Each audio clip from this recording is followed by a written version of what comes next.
কলকাতার হৃদয় নিউ মার্কেটের গলিতে যেন ঢুকতেই একটা পুরনো গন্ধ ভেসে ওঠে, মশলা, স্মৃতি আর ইতিহাসে।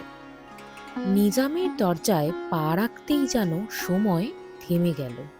সেই রেস্তোরাঁ যেটা ১৯৩২ সালে রাজা হাসান শুরু করেছিলেন নিজের ছেলের নামে, এক মোগলাইয়ের যাত্রা। ব্রিটিশ আমলে ব্রিটিশরা এই রেস্তোরাঁতে আসতে খুব পছন্দ করত। সময়ের সাথে সাথে রেস্তোরাঁর গেটআপও চেঞ্জ হয়েছে, এসেছে এসিও আর নতুন সেটআপও।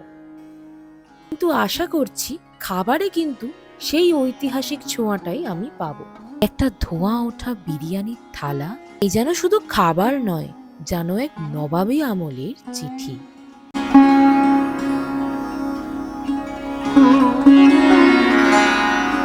চালের প্রতিটা দানা, মাংসের প্রতিটা স্তর যেন বলছে আমরা শুধু স্বাদ নই, আমরা ঐতিহ্য।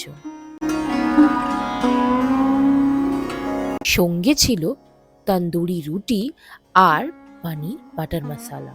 মোর কাঠি কাবাবের ধোঁয়া যেন পুরনো কলকাতাকে মনে করিয়ে দেয়। কাঠের চুলোয় পোড়া মশলার গন্ধে আমি যেন ফিরে গেলাম সেই সময়, তখন খাবার ছিল উৎসব আর উৎসব ছিল ঐতিহ্য।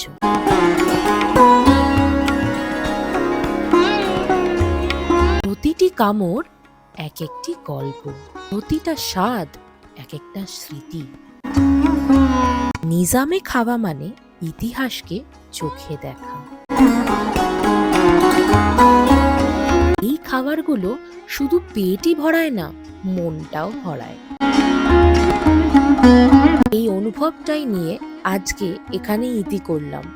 ভালো লাগলে ভিডিওটা লাইক করে দেবেন। Thank you.